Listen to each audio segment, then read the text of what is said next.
matchup with Sam Howard. Howard stepping back. 50 points for Marcus Howard. Come on. Oh, boy. Oh, goodness. You cannot take a second off of Trae Young. Trae Young for the lead. Bang! Oh, a little shimmy there. It just has it. 5 seconds to go. Bridges for 3. Yeah! Oh, the big score. What's up, ladies and gentlemen? I know that intro's a little bit long, but I don't give a damn. It is awesome as hell, and it gets me crunk for the basketball season. Let me go ahead and bring on everyone knows my NCAA partner here, Mr. Justin Hicks. How you doing, sir? I'm doing great, Tommy D. How you doing, brother? I'm doing fine. Watched a little bit of basketball today. Watched a little bit yesterday. Auburn did look kind of average yesterday, but didn't look real great today. But they did play Gonzaga, so I'll take that with a grain of salt. It's still the beginning of the year, so yeah. Got to. Yeah. I got a game up here. It's let's go ahead and check this out. Some of these games are still live and are still going on. Basketball season is going to be a little bit more harder than football season is, because football season we got like 1 or 2 days it plays. Basketball plays all week long, so we're always going to be behind or in the middle of it when it's going on. So yeah. I do got let's see, Dickerson and number 24 Rutgers. They are live right now. I don't know what the score of that game may be. Yeah, ESPN's kind of a little bad on their NCAA men's roundup, I guess, because I was checking a few scores out. There were probably 12, 13 games going on at one time, and I was like, good Lord. But like you said, Tommy, it's still early on. I'm actually surprised a little bit, which I haven't looked deep into the recruiting, what Rutgers has been doing and all that. But it's kind of cool to see Rutgers in the top 25 of something, because they just get played. They ain't did it in football here lately, have they? So. No, not at all. So, it looks like a Rutgers win. But, as we've seen today, anything can happen to any team at any point in the college basketball season, college sports in general.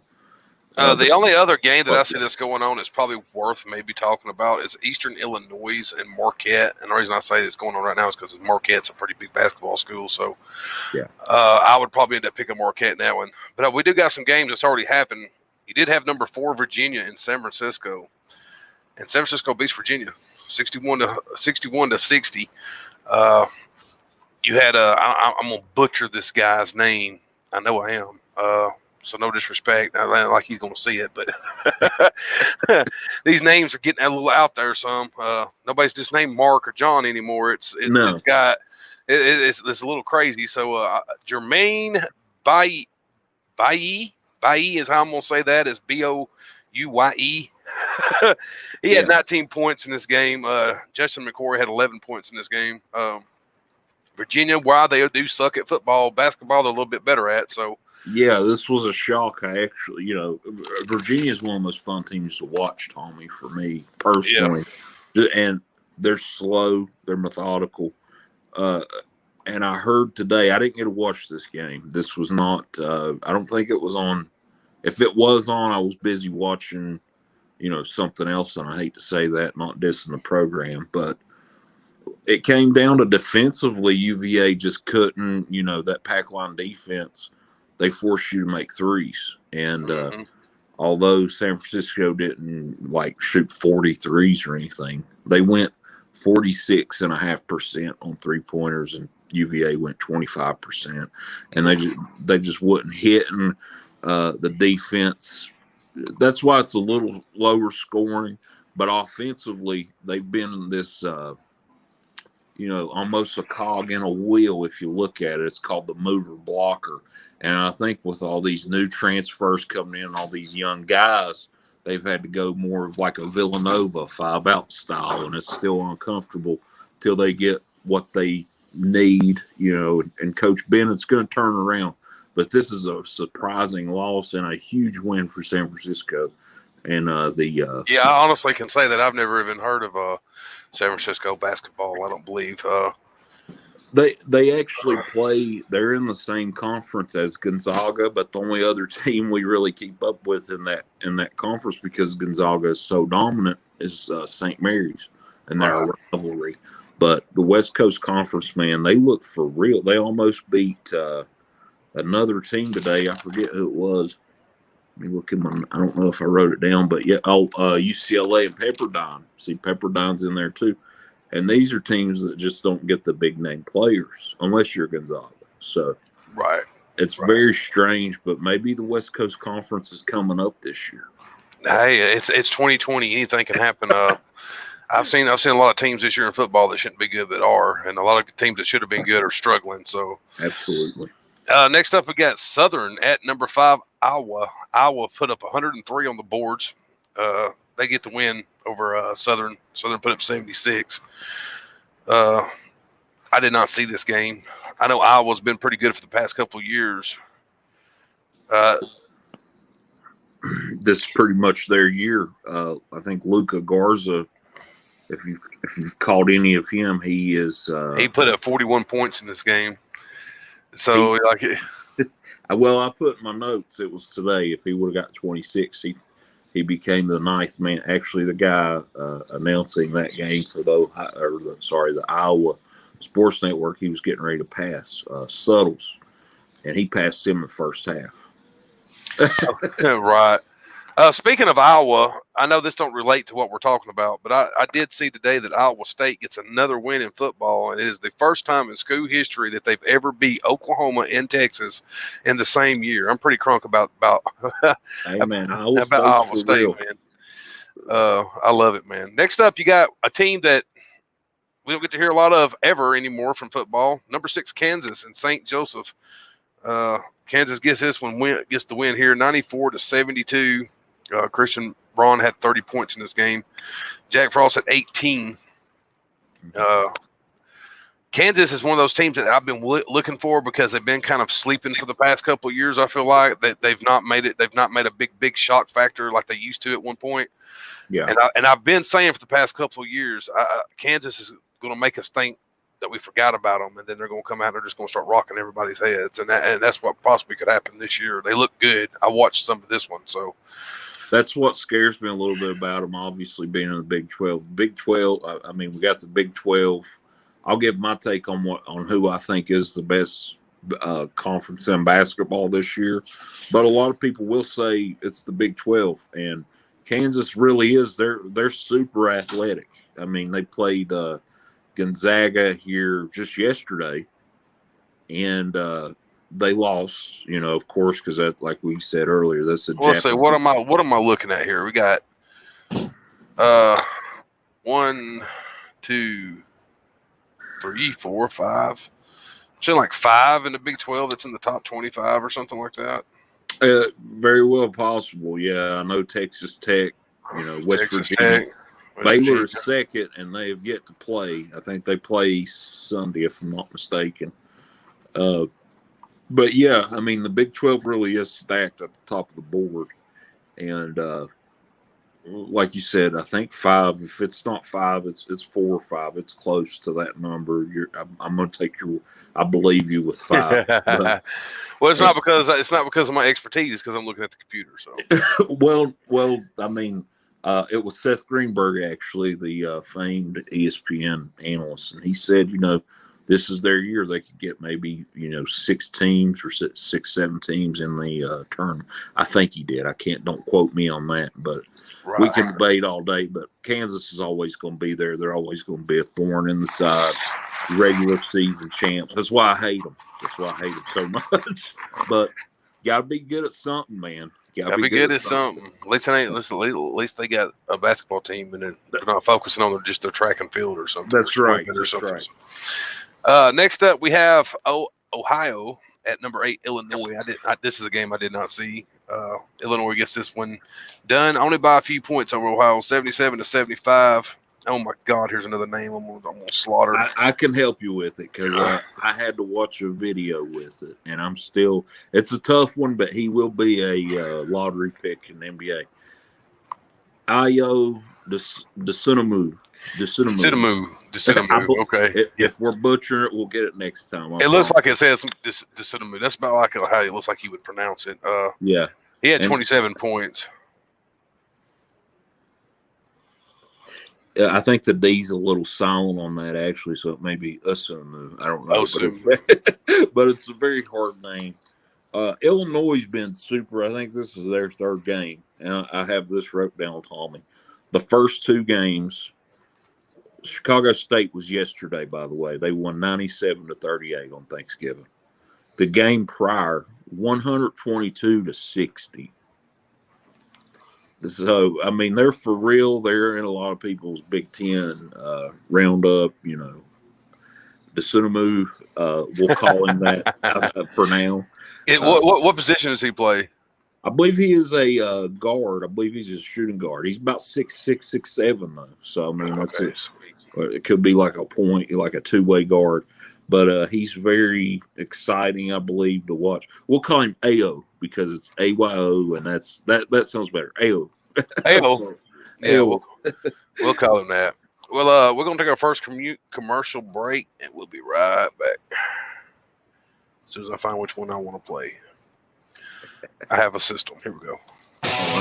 Sure.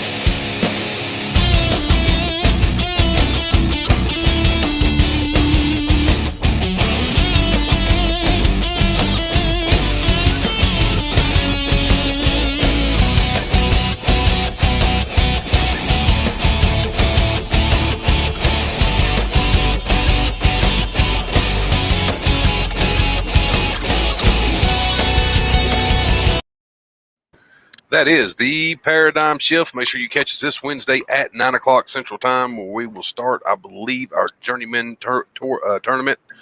It's going to be a lot of fun. Give a little bit of love to the guys, some of the guys that never got no love. So that's right. It's been fun, man. I love that music to that commercial. I always do. Next up, we have Sam Houston State at Texas Tech, number 14, Texas Tech, that is. Texas Tech wins this one big, 84-52. I did not see this game. Maybe Justin did. Did you see it? I didn't watch, but Texas Tech is one of those other teams. They're one right ahead of West Virginia. Mac McClung, actually, if you're I think he's got a cousin or something in hip hop in the hip hop world, but they did a couple little videos back when he was a recruit. and or when he was a prospect still, when they were recruiting. And Georgetown won him over. And I was telling you prior to the show, I like Georgetown because of my guy Patrick Ewing.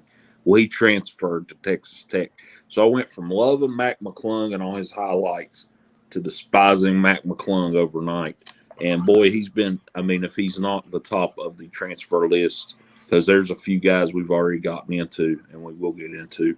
He's up there, man. He had, I believe, 20. I think he had 20 points today. Let's see.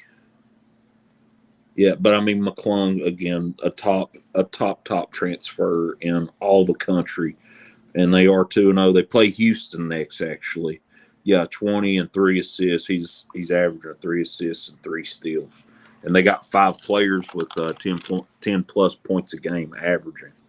So, I just realized I never changed my name from the other 9. It still says from Death Valley. I was going to say, how's the weather there? I didn't want to put you on the spot. It's okay. It's okay. You can That's all right. That's all right. That's all right. We'll just give Undertaker a tribute all week long. So that's right. He deserves it for sure. We'll leave it from Death Valley up there. Next up, Western Kentucky at number 15, West Virginia. West Virginia gets this one done 70-64. Derek Clover had 15 points in this. I know you watched this game. I did not. I did. I actually did have a slight nap, I will say, during this one because it was a little close. We broke away in the second half, though. Culver did excellent. Culver and the kid from Western Kentucky. I say kid. He's right at 7 foot tall and can choke slam me. Charles Bassey. They were neck and neck. 15 points on 7 for 11 for Bassey, 7 for 12 for Culver. And I just wrote down a few things. Deuce McBride, with a Bob Huggins coach team, that defense is always going to be awesome. And same with Western Kentucky. They did great. But Deuce averaging 17 and a half, 3.5 assists so far, a half a block, 2 steals. And I did put down, this is just, I mean, these are kind of throwaway games. Not really. Every game's important, but it's still early on. But Oscar Tshiebwe, can he make way? Can he and Derek Culver be those guys that we look at and be a dominant front court, unlike college basketball seen in a while? And I really think they can. It's just, when will they? And I hope they do sooner rather than later. Yeah, it'd be nice, wouldn't it? For me, it would. We've got a few Final Four early, not predictions, but picks. I'm not going to say that just yet. This is just, like I said, 3-0, bad boy mowers champions, but I'll take it. Next up, you had Boise State at number 17, Houston. Houston gets this one done 68-58 over Boise. I did not watch this game. There's a lot of games I didn't watch this week. Well, some of these also told me just they weren't on TV because there's, we missed March Madness because of COVID, and it seems like this is always, feast week. They give us these college basketball games, but it's almost like they overload us on the college games. You can't watch them all. Yeah, because I missed it too.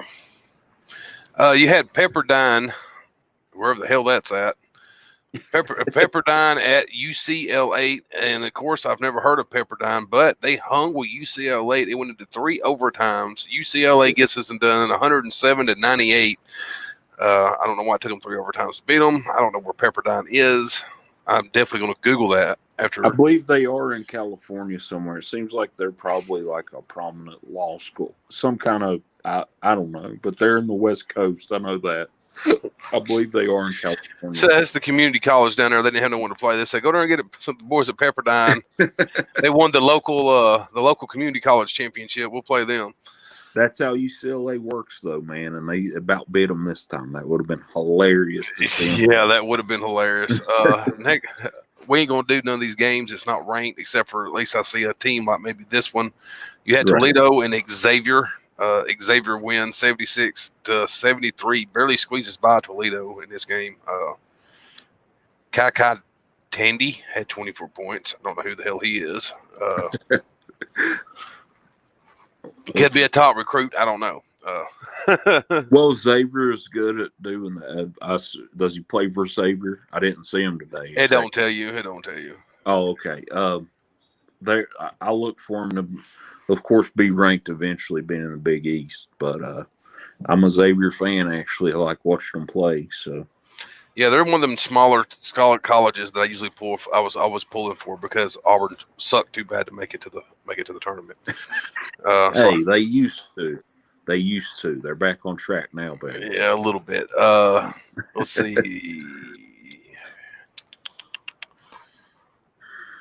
Okay, that looks like that's all the ranked games. Let me see if there's any bigger teams here. Let's see.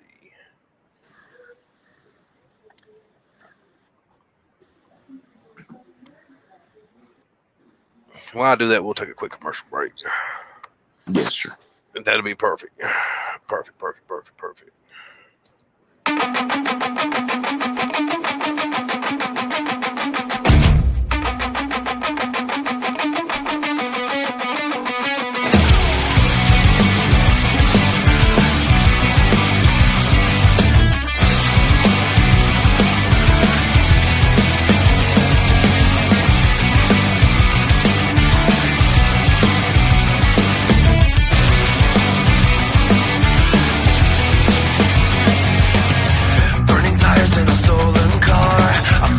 So bad outside the bar, heading out as far away I can. Heart is pounding, got so damn out of hand. Doing 90 through the city night. Nothing's ever gonna be alright. Life will never be what it was. Hands are shaking, 'cause now my future is crashing down on me.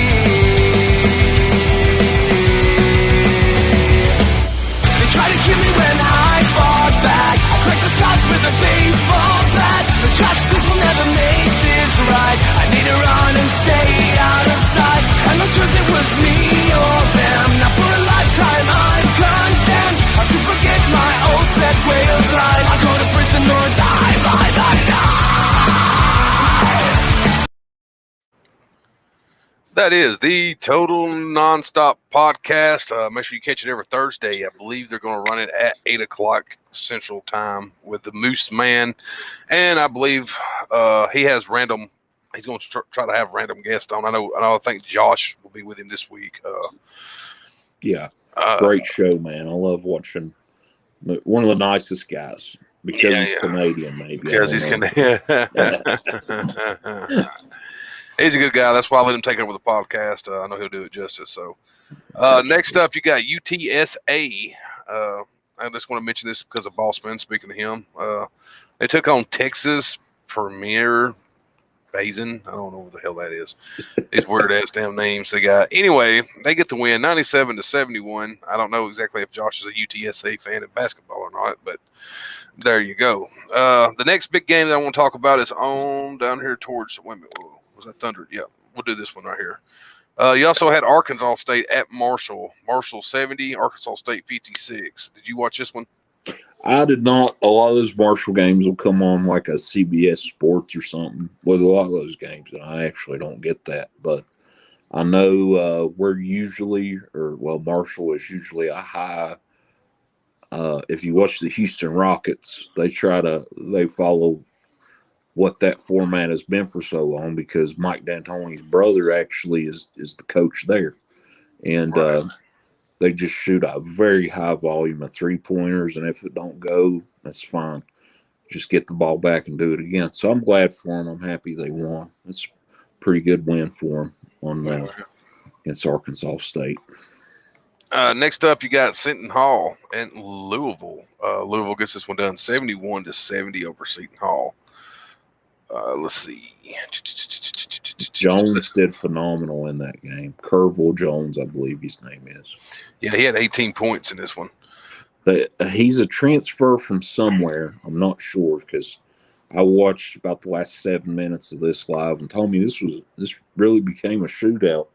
And I was telling you right before we came on, the kid's name is the last name is Molson. Some of these names I just put the last name down. 72% free throw shooter, had a chance to put it in overtime, and they foul him at the 3 at the wing, and it was a foul. No arguments there. He goes, hits his first 2, misses the last one. That kid I mean, it's the first game for a lot of these teams, and he was in but that's what college basketball brings us. And it was a phenomenal game, and honestly, I wouldn't mind seeing a lot more like that. Seton Hall's very tough. Yeah. Talk about the game that I almost threw something over. Gonzaga puts 90 on Auburn. They beat Auburn 90-67. Like I said, I can't look too deep into this because it is Gonzaga. It's the number 1 team in the nation. Absolutely, yeah. Auburn probably is just not there yet. To come out, Gonzaga's very deep. Also, Auburn's not. They're so deep. They had 2 players, and I don't know how that's going to play because your squad and then my squad gets Gonzaga next, and they've just been killing everybody. They beat Kansas the other day. They beat them in every statistical category other than 3-pointers. They had 2 players today with COVID. I mean, not today, that had tested positive earlier, and they still played. And this is a time where, they mentioned in college basketball, I wanted to say this earlier, if you test positive now, that's going to set your team back 2 weeks because everybody's supposed to self-quarantine, this and that. So if we get 13 games into the season, that could be enough to get you into a tournament if you go, say, 11-2 or 10-3 or whatever. That is so weird. It's very weird times we live in college sports, but it's all sports. It ain't just college. Yeah, in all sports, man, it really is. It's insane, and seems like every time you turn the news on, it's something different you hear. That's why it's better to leave it off. Auburn did do pretty well. They did some things right in this game. It's just like you said, though, Gonzaga has. I wrote a few of the names down. They shot 33 and a third, or 33.3% from 3. I mean, that's a third of your shots going in. Yeah, they shoot the 3 a lot with Bruce. Bruce always has them shooting a bunch of 3s. Sometimes we win games off of it. Sometimes, oh my God, we lose a lot off of it because if we don't get hot, man, that's all we got is that 3-point shot. Yeah, until you get on down in the season, I'm guessing, because there's a lot of young guys on this team. I seen Cambridge. I seen him play in that first game against was it St. Joe's? I believe they played. They did great. They did. I mean, they barely won, but St. Joe's is no rollover team. And Cambridge, he had 13 points in this one, and Powell. Let's see, from Auburn, Powell had 17 and 7 rebounds. I believe that's what they're averaging. But man, that's not too terrible. Cambridge, he really seen. I feel like Bruce is going to turn this team around. I mean, it's just like I said, it's just game 2, still very early. Mm-hmm. But I'm excited for your team though. Honestly, they made a Final Four run 2 years ago. Well, the last official tournament, I should say. Right, last official tournament. Don't forget, everyone, tomorrow that we also have the Gridiron Top 25 that'll be coming on for football. A lot of rivalry games coming up this week. A lot of big games coming up this week. Speaking of one game in particular, Justin knows what I'm talking about. It's Iron Bowl week. It's Auburn versus Alabama. Usually we get this at the end of the season, but for some reason they got placed in this week for some reason. I don't understand if it had something to do with COVID or if it was just how it ended up playing out with the schedule. I know at one time they was even talking about moving Auburn to the east, which is something I don't want them to do. No. But we got Alabama this week. Nick Saban's trying to lie to us about COVID.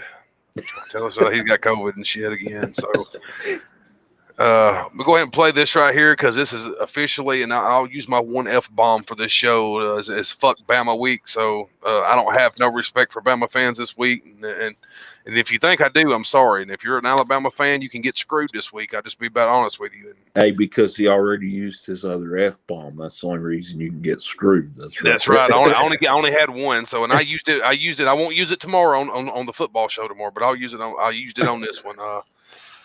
But I'll go ahead and just play this one, just for team pride. I love it, by the way.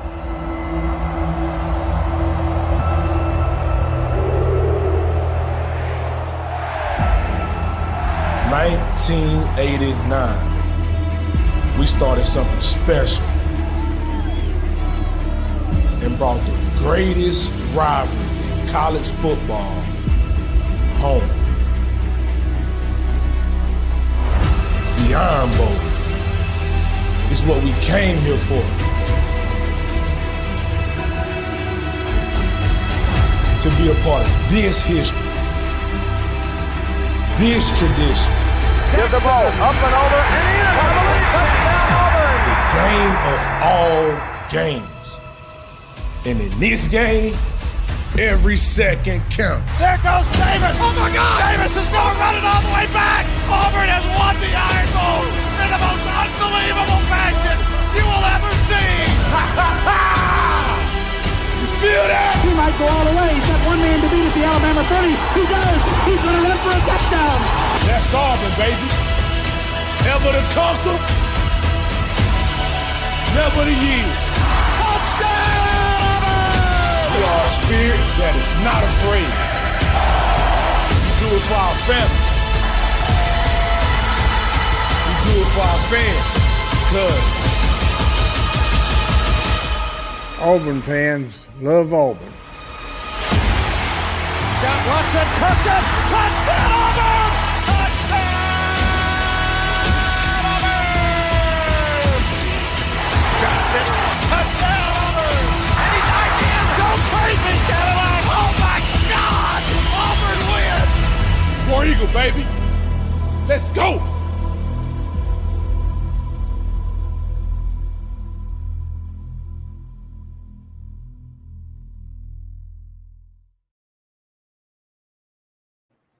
If they don't want to make you hit something that's crimson, I don't know what to tell you. You don't have a pulse. There is no bigger Auburn fan, I believe, out there in this world than you, Tommy D. I don't know.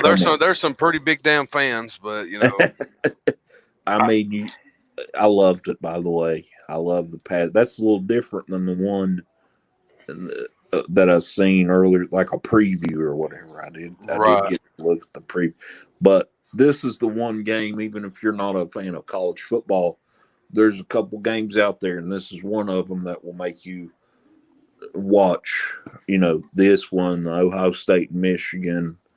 Those are two right off the top of the head right there that I think of. I guess USC and Notre Dame, but this one really hits hard. The Iron Bowl usually it always has some kind of, especially in the past easily 10 years, it has some kind of play or role in what will happen in the college playoffs most of the time, because the way it is, the way the two teams, Auburn plays Alabama and Alabama plays Auburn harder than they do any other team all year long. Record books, that's what's known about this game. Record books can go out the door. It don't matter. Rankings can go out the door. It don't matter. Your recruiting class can go out the door. It don't matter. There's been many, many games Auburn's won with 2- and 3-star recruits. Guys that was told that they would never, ever start for Alabama, that was never, ever good enough to start for a Power 5 conference team, that they would always have to play second or third string. So, and you could even say the same argument for Alabama there. I know it's hard to believe, but Alabama has had their downtime. In my lifetime. So that they 90. and the 90s were terrible. The 90s were terrible to Alabama. 92 was the only good year for them. They won a national championship, and other than that, they did diddly shit. They went through coach after coach after coach trying to replace Bear Bryant. Gene Stallings was going to fill that void, and then Gene ended up retiring. Of course, for everyone knows it was because of his kid who has mental issues and was having a lot of health issues and stuff like that at that time. So you can't respect him for stepping down and picking his kid over college football. But because I bet you that was hard. You just come off a national championship. They probably would have easily got them 2 or 3 more championships under Gene. Well, it makes you wonder about everything. Do they even lose their rank to hire someone such as a Nick Saban? Because they had to really lose their way to look up and land Saban years and years later, but still.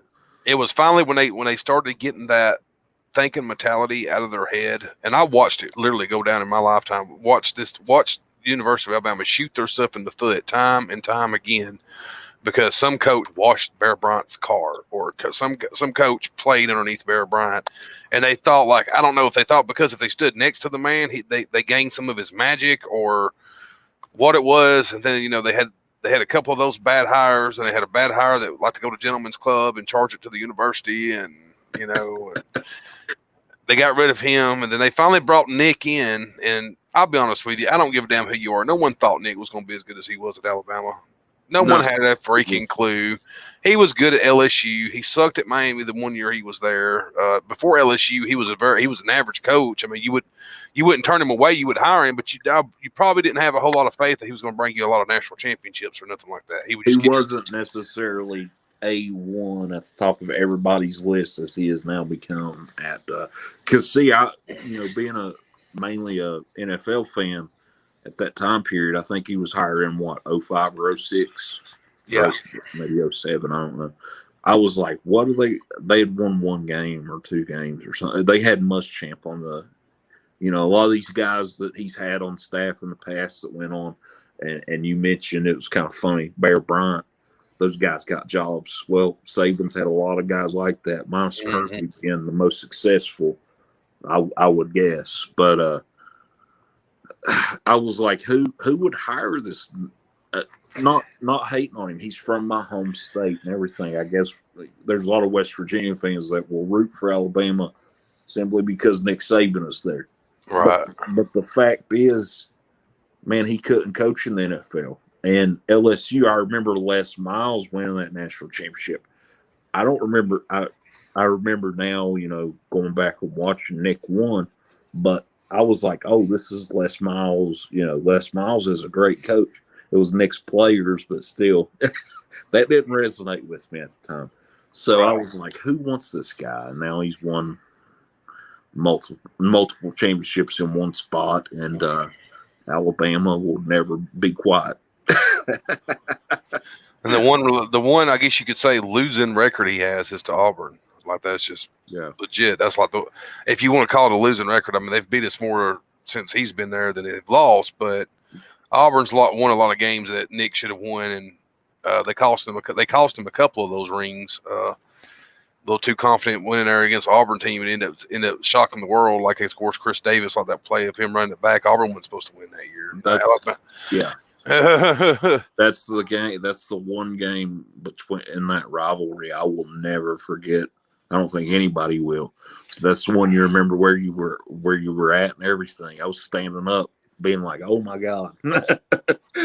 Just to mention, also, number 7 Wisconsin is supposed to play. They're supposed to play Arkansas Pine Bluff. You also got number 10 Kentucky in Detroit, which is canceled. You also had number 21 Florida State and Garden Webb, which is postponed, so that one might actually happen. And that is going to do it for the ranked games. The show will get better. It will get longer. We're going to go ahead and kill it out now. Of course, it is the first game of the season. It's the first week of the season, I guess you could call it. So, not a ton to really talk about. I mean, a lot of mismatched games, and the closer, like a Gonzaga and Kansas were not I'm not saying subpar or anything or bad. It was just Gonzaga so much.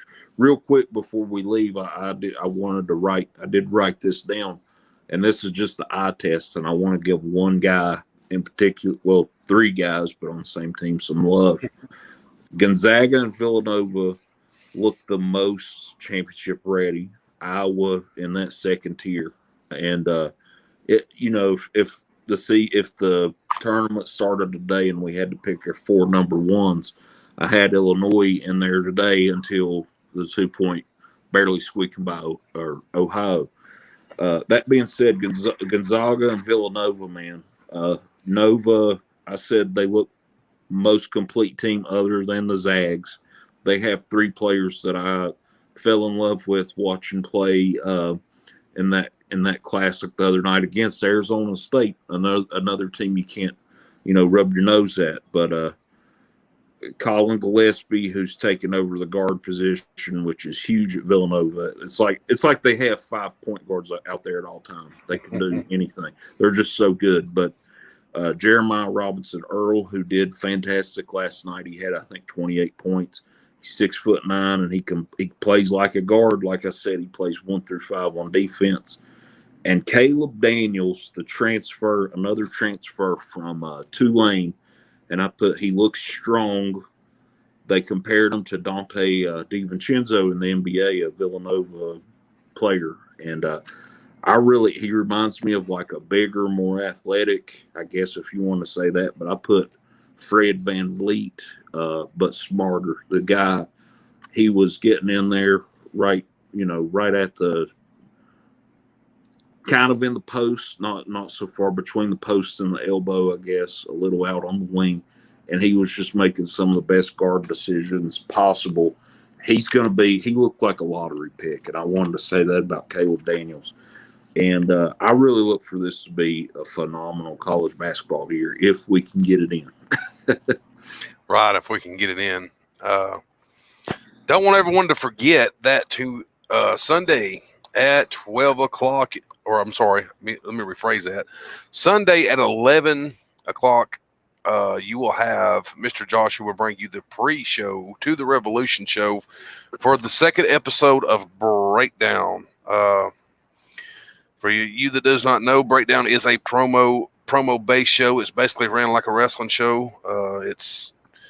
It got nothing but positive feedback a couple of weeks ago when we did it. I think this show coming up might actually be better than the show that we had the first go around, which was pretty damn good. And I was trying to find the damn commercial so we could end the show. There we go. There it is. They all look the same. But make sure that you tune in with Josh at 11 o'clock for the pre-show. Breakdown will kick off at 1 o'clock Central Time. I will be joined, of course, by the great Randy, the Rip-Off Rebel, a.k.a. Patrick Shane. We'll also have RYK, the voice of the Revolution. We'll be there again announcing introductions to the matches. And Josh will be in the back for backstage interviews and a couple other little extras that'll be on the show. All right, guys. Well, that's how we're going to wrap it up. We're going to end it with the Revolution, and y'all have a good one. And make sure you catch us next Friday, where I'm sure we'll have a whole lot to talk about because there's a lot of good games that's coming up. Yeah. Make sure to catch me and Justin in the morning at 8 p.m. Set your clock now. Set your clock at 8 p.m. We'll go live and we'll talk about NCAA football and get your football day started. Y'all have a great night and much love.